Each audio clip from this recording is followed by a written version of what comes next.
Bienvenue dans l'ascenseur, vous êtes offert par L'Oréal, entreprise engagée pour l'égalité des chances. Leur réussite est remarquable et pourtant on ne parle jamais d'eux. Ces femmes et ces hommes ne sont ni top modèles, ni footballeurs, ni humoristes. Ils sont responsables des ressources humaines, chefs d'entreprise, directeurs commerciaux, entrepreneurs, avocats, médecins. Et pourtant, pour eux, c'était loin d'être gagné au départ. Tous sont issus de milieux modestes et tous ont déjoué les lois de la reproduction sociale. C'est parce qu'ils sont bien plus nombreux qu'on ne le dit, parce que leurs récits sont hyper inspirants, que je leur tends mon micro. Je m'appelle Anne-Cécile Sarfati, je suis journaliste et je travaille depuis des années sur l'égalité professionnelle et l'égalité des chances. Mon podcast, Bienvenue dans l'ascenseur, veut donner une voix à ces personnes au parcours incroyable que j'ai eu la chance de croiser. Bienvenue dans l'ascenseur. Être originaire d'un milieu social moins favorisé, je pense que m'a donné de la force. Pour moi, il n'y a pas de meilleure motivation que l'espoir que vos parents peuvent porter en nous. Mon travail a été pour moi un élément de réussite. En tout cas, ça a été mon ascenseur. Aujourd'hui, je rencontre Kevin Rouvière qui a cofondé Mercateam, une super start-up dont il va nous parler, qui a levé des millions d'euros, qui a plein de collaborateurs et il nous reçoit dans ses locaux sur 3 étages dans le Marais à Paris, où ça grouille de partout et où il y a beaucoup de dynamisme. Bonjour Kevin Rouvière. Bonjour Anne-Cécile. Entrons ensemble dans votre ascenseur social. Quand vous vous regardez dans le miroir, qui voyez-vous aujourd'hui ? Quand je me regarde dans le miroir, je vois un jeune homme de 31 ans. Je suis le cofondateur de Mercateam et je suis aussi le responsable du développement produit. Et c'est quoi Mercateam ? Mercateam, c'est une plateforme SaaS B2B. Donc c'est du software as a service, donc un logiciel destiné aux industries, aux entreprises, qui permet de venir aider, en particulier le domaine industriel, les usines, à cartographier leurs compétences, à planifier la bonne personne au bon endroit en fonction de ce qu'elle sait faire et à faire monter en compétences les collaborateurs qui travaillent en usine. Et vous avez des gros clients, je crois. Oui, effectivement, on travaille dans une quinzaine de secteurs d'activité différents, dans une quinzaine de pays, dans des domaines comme le luxe, l'agroalimentaire, l'industrie pharmaceutique ou encore l'aéronautique. Ouais, on est très content de ça, ouais. Kevin, quand vous démarrez dans votre vie, c'est quoi votre rez-de-chaussée ? D'où partez-vous ? Pour retracer un peu mon arbre généalogique, donc déjà, je suis fils unique de Denis et Maryse. Maryse, elle était contrôleur au trésor public, donc fonctionnaire, et mon père, Denis, était conducteur travaux. Donc du côté de ma mère, mes grands-parents étaient agriculteurs, ils s'étaient installés en Dordogne. Du côté de ma mère, en fait, à la base, ce sont des Bretons qui sont partis s'installer après en Dordogne, au début du XXe siècle, entre les deux guerres. Ma grand-mère, du côté de mon père, travaillait chez Jalat, un fabricant de chaussures de sécurité. Elle était basée à Saint-Hippolyte-du-Fort, donc elle était sur l'usine d'Alès. Et mon grand-père était menuisier. Pareil, si je remonte encore un tout petit peu, mon arrière-grand-père était ajusteur forgeron dans les mines d'Alès. Enfin, Alès était avant un très grand bassin minier sur l'exploitation du charbon. Donc voilà, un petit mélange entre de la famille qui vient du domaine de l'agriculture et l'autre moitié qui a travaillé en usine. Bienvenue dans l'ascenseur. Et vous, Kevin, vous avez grandi à quel endroit ? Je suis né à Paris, j'ai pas mal bougé. J'ai grandi entre Bordeaux, Paris et Alès. J'ai fini par passer mon bac là-bas. Et en fait, mes parents ont d'une certaine manière déjà eu une certaine ascension sociale, puisque ma mère a eu un bac L et après dernière elle est rentrée dans la fonction publique. Mon père, alors qu'il partait d'une 6e et d'une 5e transition parce qu'il était dyslexique, a fini par, après avoir fait un CAP, un BT, un BTS, être diplômé d'école Boulle et devenir conducteur travaux. Donc, en théorie, je devrais pas être à votre micro aujourd'hui, puisque tout était plutôt bien parti pour eux, mais... et c'est eux qui ont fait une forme d'ascension sociale, mais finalement, ça s'est pas passé comme ça. Alors, racontez-moi pour vous comment ça s'est passé. En fait, ma mère a toujours été... toujours été. En tout cas, j'ai toujours connu malade. Quand elle avait vingtaine, elle est finie par être transplantée du foie quand j'avais 11 ans. En 2004. Et mon père, lui, a eu 2 accidents de travail, coup sur coup, où il a fait 2 mauvaises chutes dans des escaliers et dans des échafaudages qui lui ont causé après derrière pas mal de problèmes de santé. Ils étaient séparés ? Ils étaient séparés, effectivement, ils ont divorcé quand j'avais 6 ans. Et du coup, vous, votre enfance, elle ressemble à quoi? Les premiers souvenirs que j'ai, évidemment, sont avec mes parents qui sont ensemble. Mes parents, du coup, divorcent. Donc, je vis avec ma mère. Je suis en garde alternée. Donc, du coup, je vis avec ma mère et je vois mon père une fois tous les 2 week-ends. C'est pas un moment qui est forcément très agréable pour moi. Et il y a un événement aussi qui est assez particulier, qui est le moment où ma mère se fait transplanter d'un foie. Donc, j'ai un souvenir très clair de ce moment-là où je suis en train de jouer avec mon meilleur ami d'enfance, Antoine, sur un parking au mois de juin. Et on sort de l'école et ma mère reçoit un coup de fil de l'hôpital pour lui dire que y a un greffon qui est disponible et qui serait compatible avec elle. Et à ce moment-là, du coup, tout va aller très très vite. Elle va aller à l'hôpital. Du coup, enfin voilà, il faut qu'on fasse ses affaires vite, rapidement et tout ça. On part à l'hôpital. Je l'embrasse une dernière fois et après, je vais plus la voir pendant un petit moment puisqu'elle va faire l'opération se passe pas super bien. Elle va passer 1 mois et demi en coma artificiel. Les médecins sont pas hyper sereins sur la suite, sur ses chances de survie. Et à ce moment-là, du coup, mon père va récupérer ma garde et après, je vais partir vivre avec lui jusqu'à mes 18 ans quand je vais partir faire mes études. Et alors, quand vous partez vivre avec votre père, vous partez vivre où? Je pars vivre en région parisienne. Où en région parisienne? À Villeneuve-la-Garenne. On aura été à Château aussi dans les Yvelines. Et sur le plan de la scolarité, comment ça se passe? Vous êtes scolarisé où? Alors, j'ai eu énormément de chance sur ce niveau-là, puisque mes parents sont toujours énormément sacrifiés pour essayer de me donner un maximum de chance dans mon évolution. Et mon père aura toujours voulu me mettre dans le privé. Et donc du coup, il aura, enfin voilà, on partait très très peu en vacances, pour pas dire pas du tout. Mais voilà, il mettait un point d'honneur à ce que je puisse faire ma scolarité dans les meilleures conditions et avoir une chance que lui n'avait pas forcément eu étant plus jeune. Et donc du coup, je vais faire mon collège et mon lycée dans des lycées privés. Et dans des lycées privés sous contrat, catholiques? Oui, bien sûr. Oui.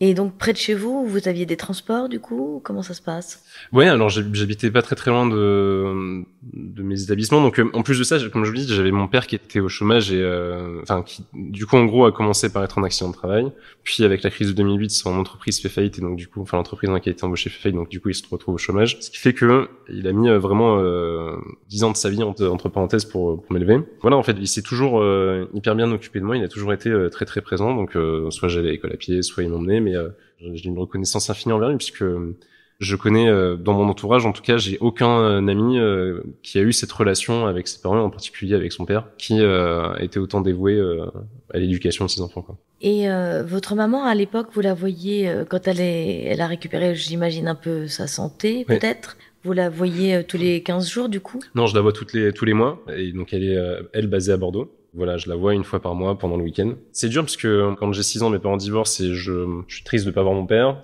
Quand du coup mon père récupère ma garde, je suis triste de plus voir ma mère. Mais voilà, ça s'est passé un peu comme ça. Et du coup, pour finir sur la partie collège-lycée, j'aurais changé de lycée à chaque année en fait, parce qu'en gros, je vais faire un bac technique. Je fais un bac technique puisque en seconde, je suis plutôt bon élève en général, mais en seconde, je suis pas une super bonne année, parce que un des amis de mon père qui est menuisier vient me voir en me disant: écoute Kevin, si tu me fais mon site internet, dans ce cas-là, je te propose de passer ton baptême de l'air, voir ce que c'est que de piloter un avion. Donc évidemment, en tant que grand passionné d'aéronautique, parce qu'on en a pas du tout parlé, mais c'est un sujet qui m'a toujours passionné depuis mon plus jeune âge. Je m'intéresse pas du tout à ce que je fais en cours, mais je m'intéresse à essayer de développer des sites web. Étant dans un lycée privé à ce moment-là, évidemment, les quotas sont hyper importants pour eux. Donc, s'il y a le moindre doute sur un élève pour que il puisse éventuellement être en échec à la fin, pas avoir son bac ou X ou Y raison, ben, on va essayer de l'envoyer vers une voie. On va s'en séparer, on ouais, va exactement. dire. Ouais. Voilà. Et du coup, c'est ce qui Une vous voie est garage. arrivé? Vous Et êtes c'est ce qui m'est fait arrivé, du exclure coup, ouais. en fin de seconde? Alors, je me suis exclure, le mot est fort, mais en tout cas, je me suis fait. J'ai été fortement invité à partir du coup sur du technique. Et je pars en bac STI électronique. Et c'est une des meilleures choses qui me soit jamais arrivée. Bienvenue dans l'ascenseur. À l'époque, quand vous étiez un jeune homme, quels étaient vos rêves d'avenir? Je rêvais de devenir ingénieur aéronautique. Et puis, mon plus jeune âge au final, puisque à 5 ans, mes parents m'emmènent à la Cité de l'Espace à Toulouse. Et en sortant de là, je me dis, ok, plus tard, je vais fabriquer des fusées. Ce fabriquer des fusées sera transformé en fabriquer des avions. À 11 ans, je vais regarder comment on fait pour devenir ingénieur, parce que Quand je pose la question à mes parents, ils me disent je crois que ça s'appelle ingénieur, ce que tu veux faire là. Et donc du coup, je tombe sur l'ESTACA, qui était très bien référencé dans le moteur de recherche. C'est une école? C'est une école d'ingé, ouais, effectivement, l'école supérieure des techniques aéronautiques et de construction automobile. Voilà, je me dis plus tard, je ferai cette école-là, je rentrerai dans cette école-là. Je pars en bac technique, mais je sais que j'aurai quand même une manière ou d'une autre, j'arriverai à retomber sur mes pattes puisque ils acceptent des dossiers techniques, quelques dossiers techniques chaque année. Et je me dis ok, t'as fait une seconde pourrie, mais là faut que tu te rattrapes, il faut que tu bosses un peu pour réussir à rentrer dans l'école que tu rêves de faire. Et il se trouve qu'en plus de ça, donc je tombe dans une filière qui me passionne, donc je vais finir premier de ma classe en première et terminale. Donc est-ce que c'est le déclic qui vous permet d'accéder au premier étage? Ouais, complètement. Et ce premier étage, au final, ça va être ce passage du rez-de-chaussée au premier, ça sera effectivement ce bac technique finalement qui à la base était une voie de garage mais qui pour moi finalement serait une révélation. Et ce premier étage, ce sera effectivement le passage des concours et le fait d'avoir été reçu dans cette école. Quand vous entrez dans la vie professionnelle, est-ce que vous prenez le bon ascenseur? Je sais pas si je prends le bon ascenseur, parce qu'en fait, je me rends compte que en stage, en stage d'ingénieur, je me rends compte que le métier d'ingénieur, finalement, c'est pas du tout ce que j'ai envie de faire. Et ça, en fait, il aura fallu une vingtaine d'années pour que je le comprenne. Pourquoi? Parce qu'en fait, tout simplement, dans ma famille et dans mon entourage, j'avais personne qui faisait ce métier. Donc, forcément, compliqué de comprendre réellement ce qu'il y a derrière, à part quand on explique qu'on a envie de fabriquer des avions, du coup, forcément, ça s'associe au métier d'ingénieur. Et en fait, en allant en stage chez Airbus, je me rends compte que passer ma journée à travailler soit sur Excel, Katia ou SolidWorks, ça me passionne pas du tout. Ces stages vont me permettre de prendre conscience que toutes les études que je suis en train de faire et le rêve auquel j'étais accroché depuis tout gamin, au final, c'est pas ça que j'ai envie de faire. C'est à ce moment-là que je me pose la question, ok, en fait, qu'est-ce qui me plaît? Et c'est à travers des projets un peu annexes que je vais trouver ces réponses. Bienvenue dans l'ascenseur. Dans votre ascension sociale, vous avez rencontré sans doute des pannes d'ascenseur, le sentiment d'être coincé entre deux étages. Est-ce que c'est à ce moment-là? Oui, effectivement, la fin de mon cursus en école d'ingé, justement, c'est un grand moment de doute et un grand moment de solitude parce que je me dis, mais ok, en fait, je suis en train de faire quelque chose qui, là, m'inspire pas, me plaît pas, plus que ça. Ça va être plusieurs faisceaux d'indices qui vont me faire comprendre que c'est pas ça que j'ai envie de faire. Ça va être des échanges particuliers avec un prof d'électronique qui était l'un des meilleurs profs que j'ai pu avoir, qui avait monté sa boîte avant et qui va me mettre un peu le pied à l'étrier sur les sujets d'entrepreneuriat. C'est le fait d'avoir préparé le 4L Trophy pendant mes études, donc un raid humanitaire qui permet d'envoyer du matériel scolaire et sportif à des enfants au Maroc. Tout ça en y allant en 4L. En fait, le fait de préparer ce projet-là, ça me fera comprendre que créer quelque chose de zéro, réussir à motiver des gens à travers une cause ou à travers un sujet, mais en fait c'est là-dedans que je m'épanouis, quoi. Quel autre obstacle vous avez rencontré dans votre ascension? Il y a forcément un aspect financier à tout ça, évidemment. J'ai eu j'ai eu beaucoup de chance parce que l'ESTACA est une école payante, je pouvais pas faire d'emprunt puisque mes parents pouvaient pas être garants pour moi à ce moment-là. J'ai pu faire un emprunt sans caution quand je suis rentré à HEC après. J'ai pas pu le faire quand je suis rentré à l'ESTACA parce que c'est pas les mêmes niveaux d'excellence entre guillemets, en tout cas, ou de reconnaissance sur ces diplômes-là. Vous faites cette école d'ingénieur, vous vous rendez compte que c'est pas vraiment ce que vous voulez faire finalement, et comment vous avez l'idée d'aller faire HEC? Il y a plusieurs éléments qui vont me mettre la puce à l'oreille, c'est des discussions avec l'un de mes profs qui avait monté sa boîte. C'est le fait d'avoir préparé le 4L Trophy qui me fera comprendre aussi que travailler sur des projets où on doit essayer de fédérer du monde autour d'une cause, de monter quelque chose de A à Z, c'est quelque chose qui m'intéresse. Et enfin, c'est de me dire, ok, en gros, si je suis pas ingénieur, peut-être que les sujets autour de la gestion de projet ou autour de l'entrepreneuriat, c'est des sujets que je pourrais un peu plus explorer. Et en faisant un peu quelques recherches, je me rends compte que à ce moment-là, HEC propose un master spécialisé avec Super-Héros autour de justement la gestion de grands projets et l'entrepreneuriat. En fait, je suis pris après mes études d'ingénieur. Ça se passe à travers plusieurs phases de concours. Pour vous donner des chiffres, je crois qu'ils prenaient un dossier sur 4, un dossier sur 5 avec des profils ingénieurs ou PhD. Mais par contre, effectivement, il y a tout un sujet qui va être autour du financement où tout à l'heure, vous me posiez des questions sur les obstacles que j'avais pu avoir au cours de l'ascension. Effectivement, l'argent est un véritable sujet autour de tout ça. J'ai pu être boursier, en fait, et être échelon 6 au Crous en étant enfant unique. Donc, pour nos amis boursiers qui pourraient nous écouter, je pense que ça permet aussi de mettre un peu les choses en perspective. Et donc, au final, c'est les aides du Crous plus des aides que j'avais liées enfin des aides au mérite, enfin toutes ces choses-là, au final, ont fait que j'ai pas eu besoin de contracter un prêt pour faire derrière, en rentrant à HEC. J'ai dû contracter cette fois-ci un prêt pour faire ce cursus-là, parce que justement, il y avait plus tout le système. Enfin, en tout cas, les aides que j'aurais pu avoir ne suffisaient pas du tout à combler la note finale.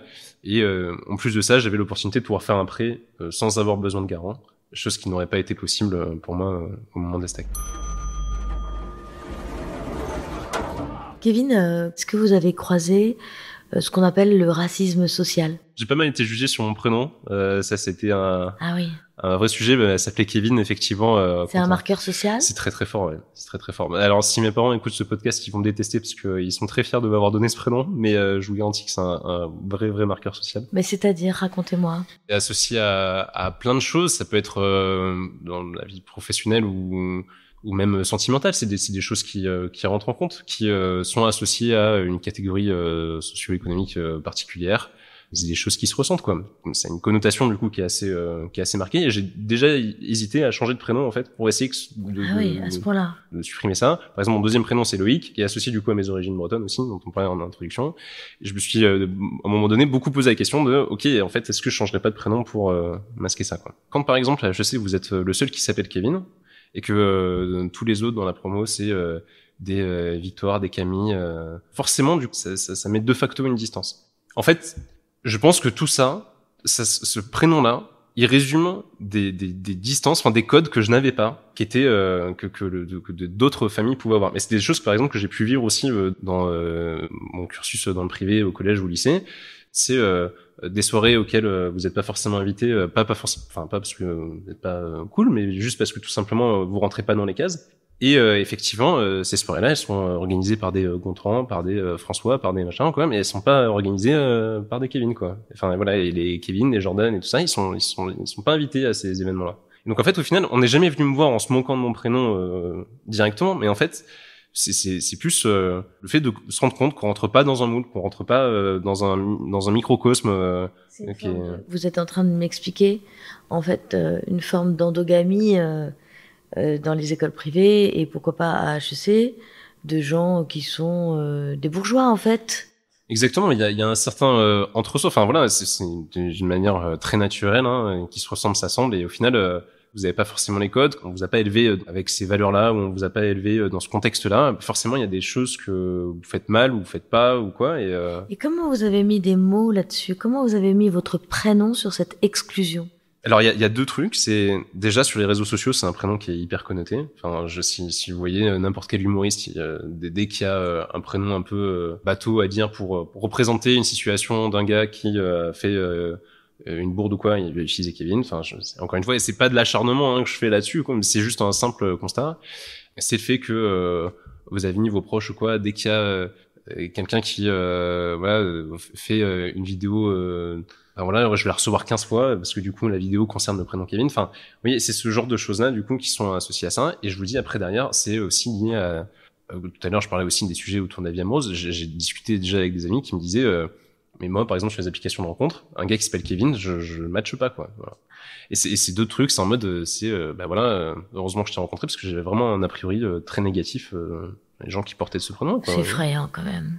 Parce que s'il y a bien une chose dont on n'est pas responsable, c'est le prénom que nos parents nous ont donné. Ouais, effectivement, effectivement. Et puis en plus, à la base, il est pas vilain ce prénom. Mon père était juste fan de Kevin Costner dans Danse avec les loups.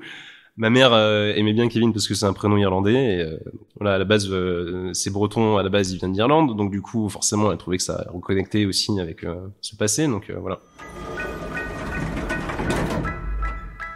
Bienvenue dans l'ascenseur.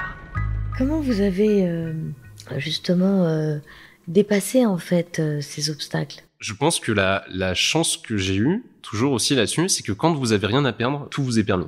Et le deuxième truc, c'est que j'avais une envie insatiable de revanche sur mon enfance, mon adolescence, voilà, toutes ces choses-là, toutes ces choses que j'avais pu vivre ou quoi. Vous voyez, tout à l'heure, on parlait du sujet du bac Castigny. J'arrive à l'Estaca, on est 327 élèves dans ma promo au total. On est une vingtaine à avoir un bac technique dans l'affaire.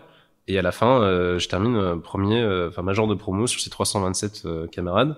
Alors ça peut paraître ça me manquait totalement d'humilité du coup quand je présente comme ça. Non, vous avez raison de vous réjouir, franchement. D'ailleurs, ouais, effectivement, il y a un peu une rage de vaincre, de se dire, ok, en fait, tu vois, peut-être que j'ai fait un bac technique, mais en attendant, je finis major. Je finis major. Donc ça vous a boosté plus que ça ne vous a déprimé intérieurement. Ouais, complètement, ouais. Mais complètement. Mais même, je sais pas, par exemple, j'ai des anecdotes comme ça, j'en ai un appel quand on fait la cérémonie de remise de diplôme d'HEC, donc c'est tout un rituel avec une sorte de toge, le chapeau, le machin, le truc et tout ça.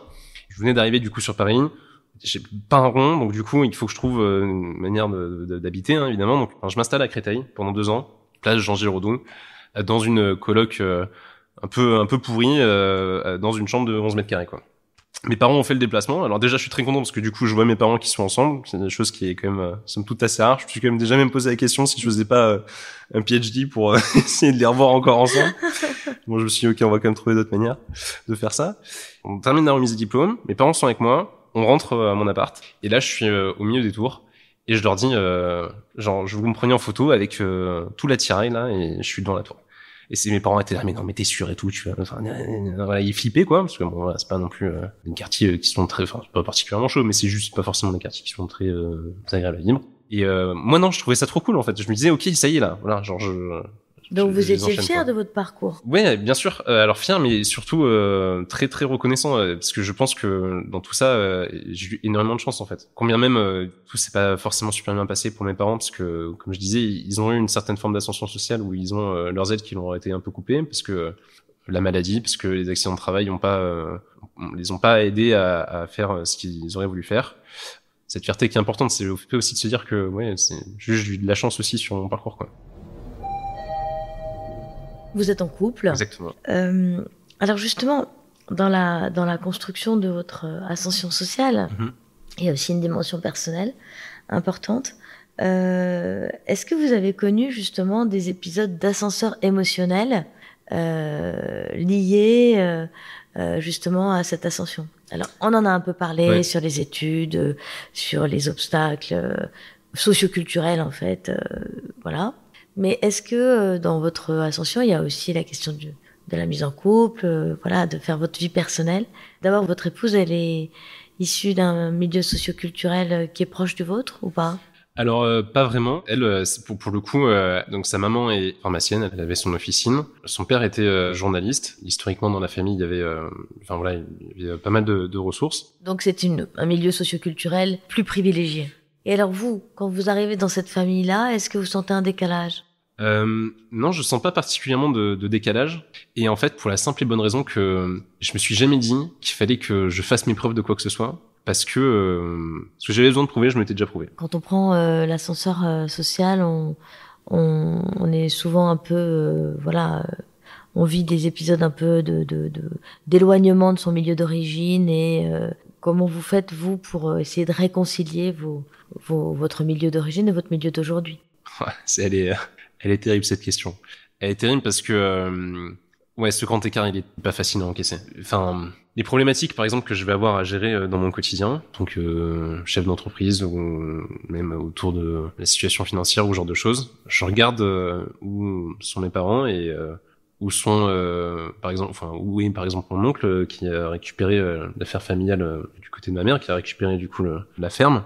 Et je me dis en fait c'est assez violent en fait comme distance, parce que si je prends par exemple le cas de mon oncle, il bosse 7 jours sur 7, il prend pas de vacances, il travaille énormément pour un métier qui est l'un des métiers les plus nobles que je trouve au monde, hein, qui est juste de faire nourrir le reste du monde, quoi. Et pourtant, il a énormément de mal à s'en sortir. Et moi, aujourd'hui, je me retrouve dans un microcosme Startup Nation parisien où, au final, vous faites en gros, vous avez accès à des niveaux de rémunération ou même à un cadre de travail qui, quand bien même je compte pas mes heures par rapport à ce que je fais, tellement privilégié par rapport à d'où vient ma famille. Quand on se retrouve, cette distance, elle peut être un peu dure à encaisser. Je donne un exemple. L'année dernière, on a une sorte de cousinade, 60 ans d'une cousine, etc. Donc du coup, on se retrouve toute la famille. Et comme on se voit pas super souvent, comme les choses vont plutôt bien pour moi en ce moment, en fait, effectivement, c'est là que les distances, elles sont les plus fortes. Enfin, c'est là qu'on se rend compte de la distance qui est en train de se faire. Et on On travaille avec un grand groupe pharmaceutique qui fait des produits phytosanitaires. Et il se trouve que mon grand-père est mort jeune d'un cancer causé par ces produits-là. Et en fait, ces choses-là, de se dire, ok, en fait, je suis en train de... Enfin, c'est compliqué à un moment donné de se reconnecter sur qui on est, en fait, d'où on vient ou quoi. Est-ce qu'on n'est pas en train de trahir nos propres origines? Est-ce qu'on n'est pas en train de voilà, pour un objectif personnel d'ascension sociale ou de réussite sociale, professionnelle, ou économique, ce que vous voulez, est-ce que finalement je suis pas en train de trahir qui je suis au fond de moi? C'est assez violent. J'essaie de pas trop y penser parce que derrière je me dis aussi que ce qu'on fait notamment avec mon entreprise, on essaye quand même de faire un maximum pour valoriser justement les personnes qui bossent dedans. Donc quand bien même forcément on peut se retrouver à avoir des entreprises qui, enfin toutes les entreprises, hein, d'ailleurs n'importe quelle industrie ont forcément des choses qui sont pas forcément toujours très reluisantes, mais comme ça. Mais il n'empêche que voilà, nous on essaie d'accompagner au maximum ces milliers de collaborateurs qui sont référencés dans nos systèmes pour qu'ils travaillent dans de bonnes conditions de sécurité, pour que ils soient valorisés et qu'ils s'épanouissent plus dans leur métier, sachant que au final je me dis que j'aurais pu être l'un d'entre eux, quoi. Enfin, si j'avais pas si j'étais pas allé à ST de l'espace, si j'avais pas découvert l'Estaca ni rien, en fait au final j'aurais fait exactement ce même métier, quoi. Donc en fait votre conscience sociale en tant qu'entrepreneur est un des éléments qui vous permet de réconcilier vos deux mondes. Ouais, effectivement. En fait, en gros, la manière dont je présente ce qu'on fait, c'est comme un couteau de cuisine. En fait, un couteau, vous pouvez soit le marketer avec la photo de Cyril Lignac, un petit drapeau bleu, blanc, rouge, et vous savez que vous avez préparé la meilleure blanquette de veau ou bœuf bourguignon de votre vie. Soit vous mettez un motif camouflage et vous mettez le tampon GIGN et vous savez que le projet est pas tout à fait le même.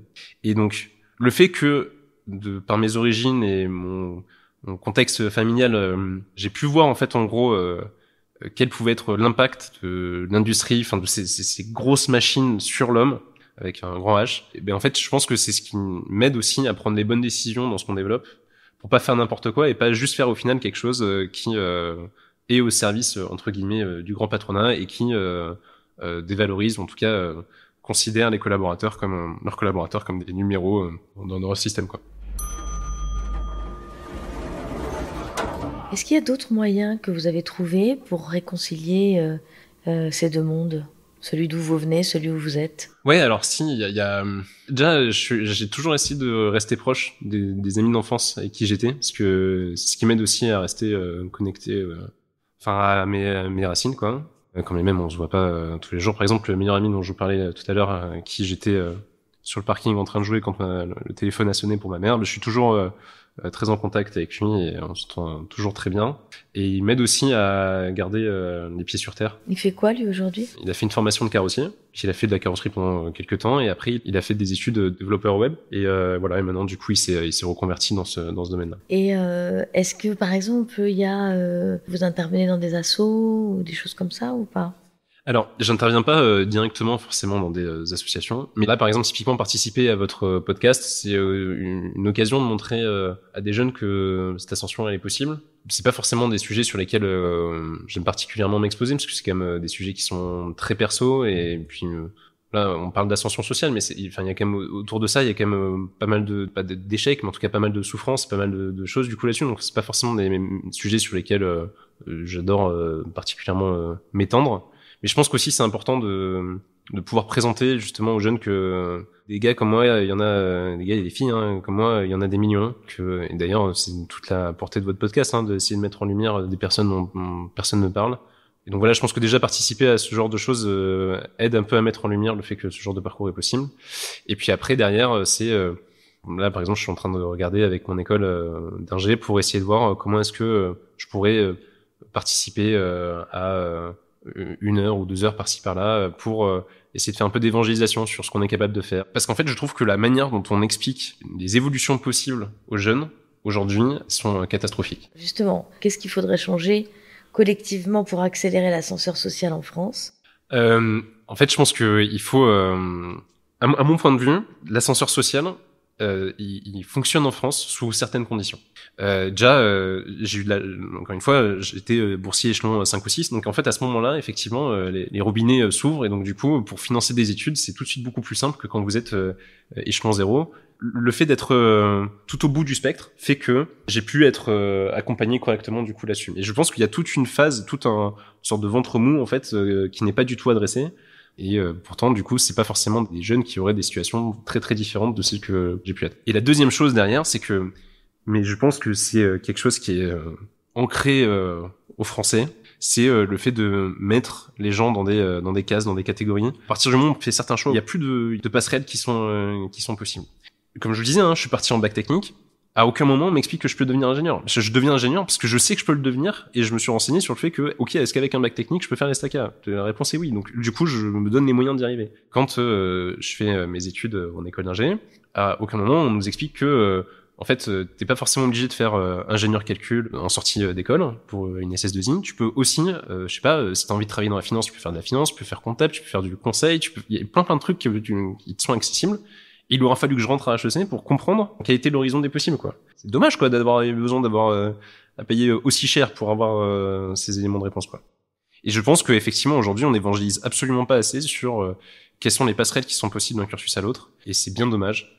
Et c'est d'une manière aussi ce que j'essaie de rattraper avec la vision qu'on a chez Mercatim, pour que des personnes qui se retrouvent à faire un métier qui est généralement subi, pour donner un peu de contexte, des populations ouvrières, généralement elles vont faire leur carrière dans la même usine toute leur vie, et généralement elles bossent dans cette usine-là parce que papa bossait dans cette usine, parce que papy bossait dans cette usine, et donc c'est comme ça que vous vous retrouvez avec des bassins ouvriers qui sont là depuis des générations et des générations.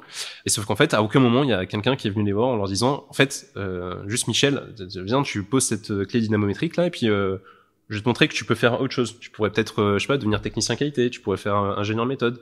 Enfin voilà, ces choses-là elles sont aujourd'hui assez peu adressées, enfin pas ou très peu adressées. Et donc la mission qu'on se donne aussi avec Mercatim, enfin la vision qu'on a avec nos produits, c'est aussi demain de permettre à ces opérateurs, à ces collaborateurs de voir en fait l'étendue des possibles avec le savoir-faire qu'ils ont déjà. Bienvenue dans l'ascenseur. Quel conseil vous donneriez aux jeunes qui veulent prendre l'ascenseur ? S'il y a des choses à faire, faites-les quand vous êtes jeune, parce que vous avez absolument rien à perdre. Voilà, si vous voulez monter une boîte, moi je m'étais posé la question quelle était la temporalité pour monter une entreprise. C'était soit en fait, il y a 5 ans de ça, quand j'avais une chambre de 11 mètres carrés à Créteil, j'avais absolument rien à perdre. Quand bien même ça marche pas, tant pis, je repartirai de zéro, mais je suis déjà à zéro, donc il ne va pas se passer grand-chose. Ou bien une fois que vous avez fondé votre famille, que tout est sécurisé, que le parcours de vos enfants est clair et voilà. En l'occurrence, vous savez que vous mettrez pas à risque qui que ce soit dans votre famille. Et donc c'est un peu ma vision des choses. Donc du coup, c'est de se dire si on a envie de se lancer, autant essayer de se lancer tôt. Alors après, évidemment, derrière se pose la question de l'aspect financier. Comment est-ce que je fais pour payer tout ça ? Moi, j'ai eu beaucoup de chance encore une fois là-dessus, c'est que j'ai réussi à choper une rupture conventionnelle avec mon premier employeur qui était Air Liquide, qui m'a permis d'avoir le chômage pendant 2 ans. Et de monter votre boîte. Et de monter ma boîte, du coup. C'est ce que permet la France aussi, quand même. Exactement. Je suis tellement reconnaissant envers le système français parce que cette carrière que j'ai eue, ce cursus que j'ai eu, il aurait été impossible aux États-Unis. Je prends la situation de mes parents aux États-Unis. Ma mère, pour se faire transplanter, c'est une opération qui coûte $200,000. Mon père, avec les traitements qu'il prend pour ses problèmes de dos, quand on voit tous les scandales sanitaires qu'il y a en ce moment aux États-Unis sur des médicaments qui rendent absolument accro, etc., c'est certain qu'il tombe, il rentre du coup dans cette catégorie de population. Et moi, derrière, pour faire des études d'ingénieur, rentrer au MIT ou whatever, c'est à coût de 300 000 € de scolarité. Et donc, du coup, je dois m'endetter sur les 20 prochaines années juste pour financer mes études. Et ça, c'est pas possible. Donc en fait, on crache beaucoup sur la France et sur son système ou quoi, mais je vous garantis que en tout cas me concernant, si j'étais né dans un autre pays, ça se serait pas passé comme ça, quoi. C'est important de dire ça. Hein. Un conseil que je pourrais donner à des jeunes qui veulent prendre l'ascenseur, alors moi cet ascenseur il passe par l'entrepreneuriat, mais ça peut passer par autre chose, c'est effectivement, attendez pas que quelqu'un vous tienne la main pour vos recherches. Aujourd'hui vous avez 1 milliard de ressources qui sont à disposition. En gros, l'erreur par exemple que j'ai pu faire, c'est de pas essayer de voir si je pouvais avoir des ingénieurs dans mon entourage d'une manière ou d'une autre pour essayer de comprendre ce que ça impliquait finalement ce métier-là, et peut-être que je serais arrivé à des meilleures conclusions plus tôt dans ma vie par rapport à ça. Et aujourd'hui, avec Internet, vous avez une myriade d'informations qui sont à votre disposition. Il faut se donner les moyens, il faut prendre le temps et prendre ce temps d'introspection pour réussir à comprendre, à trouver son ikigai en fait, trouver ce qui me plaît, ce sur pourquoi je peux être payé, qu'est-ce qui pourrait apporter de la valeur à mon entourage. Bienvenue dans l'ascenseur. Je vous imagine pas vous arrêter là dans l'ascenseur. C'est quoi la prochaine étape pour vous, le prochain étage ? Alors déjà, le prochain étage, c'est que je vais être papa, voilà, donc ça m'attend pour fin avril, début mai, si tout se passe bien. Donc déjà, ça va être un grand moment, parce qu'il va falloir que j'arrive à concilier beaucoup plus ma vie perso avec ma vie pro. Parce qu'aujourd'hui, ma compagne est très très flexible sur le fait que je puisse faire des heures pas possibles, mais je pense que c'est pas comme ça qu'on fonde une famille. Donc Je vous le confirme. donc voilà, il va falloir que je m'améliore du coup là-dessus sur cette conciliation de vie pro vie perso. Je pense que ouais, ça sera déjà une belle prochaine étape. Et sur le plan professionnel? Et sur le plan professionnel, continuer de faire grandir Mercateam, continuer de développer notre solution, réussir à atteindre la vision qu'on s'est fixée pour essayer de valoriser ces opérateurs qui bossent en usine et leur montrer de quoi ils sont capables. Et voilà, ce serait ça un peu ouais, la suite pour Mercateam en tout cas, ouais, ça serait ça. Ouais. En général, quand on devient parent et qu'on est dans un processus d'ascension sociale, on se pose beaucoup de questions. Est-ce que c'est votre cas? Oui, je vous garantis, oui. Comment est-ce qu'elle fait pour avoir le plus de chance de son côté? Comment est-ce que je fais pour être le meilleur papa? Alors on dit toujours qu'on essaie de pas reproduire les erreurs qu'ont pu faire ses parents, mais au final, comme eux l'avaient déjà appliqué, en fait ils sont, je trouve, quand même plutôt bien débrouillés. Donc je pense que évidemment il y a quelques trucs que je ferais différemment, mais en tout cas voilà, je pense que c'était une bonne source d'inspiration. En fait, mon objectif c'est que elle manque jamais de rien. Elle puisse aussi avoir accès à la culture, à comprendre le monde dans lequel elle vit, mais aussi qu'elle comprenne le concret, le réel, tout ce qui se passe au-delà de la 86, quoi, pour comprendre d'où elle vient. Merci beaucoup, Kevin. Merci à vous. Si vous aimez ce podcast, abonnez-vous, parlez-en autour de vous, partagez-le sur les réseaux sociaux et laissez un avis, sans oublier de noter 5 étoiles. Bienvenue dans l'ascenseur vous est offert par L'Oréal, entreprise engagée pour l'égalité des chances. Un podcast réalisé par Actuality. Montage et mixage, Romain Majewski. Musique, Kevin O'Leary.